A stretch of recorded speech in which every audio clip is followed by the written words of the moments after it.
പാൽ കൊണ്ടൊരു പനീർ ഉണ്ടാക്കാൻ പോവുകയാണ് നമ്മൾ.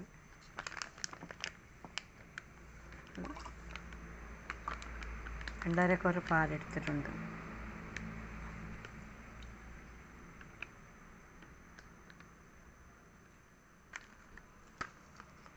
പാല് ഞാൻ അടുപ്പിൽ വയ്ക്കും. അതിന് ആവശ്യമായ സാധനം എന്ന് പറയുന്നത് വിനാഗിരി ആണ് ഒഴിക്കുന്നത്. നാരങ്ങ നീരും ഒഴിക്കാം, വിനാഗിരിയാണ് ഒഴിക്കുന്നത്. അപ്പോൾ നമുക്ക് തീ കത്തിക്കാം. അതിങ്ങനെ അരിച്ചെടുക്കാം. കുറേശ്ശെ വെള്ളം വീട്ടി അരിച്ചെടുത്ത് പിന്നെ വെള്ളം കംപ്ലീറ്റ് മാറുന്നതാണ്. ഈ വെള്ളം മാറ്റി വെച്ച് കഴിഞ്ഞാൽ നമുക്ക് കറിക്കൊക്കെ ഉപയോഗിക്കാം. വേറെ കുഴപ്പമൊന്നുമില്ല.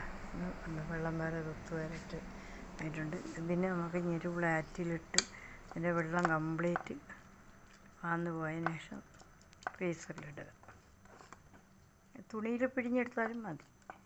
തവി വെച്ച് ഇങ്ങനെ അതിൻ്റെ വെള്ളം മാറ്റിക്കളയും.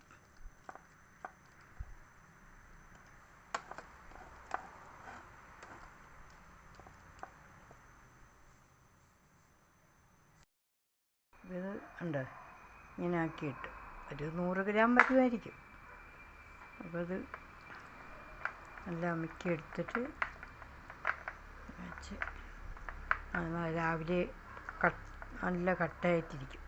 അപ്പോൾ അതെടുത്ത് കറി വയ്ക്കും. പനീറിടും.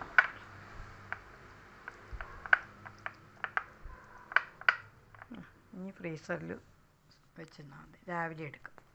രാവിലെ എടുക്കുമ്പോഴത്തേക്ക് ഇത് കട്ടിയായിരിക്കും. അപ്പോൾ എല്ലാവരും ട്രൈ ചെയ്ത് നോക്കണം. ഇഷ്ടപ്പെട്ട ലൈക്ക് അടിക്കുക, ഷെയർ ചെയ്യുക, കമൻറ്റിൽ അഭിപ്രായങ്ങൾ പറയുക.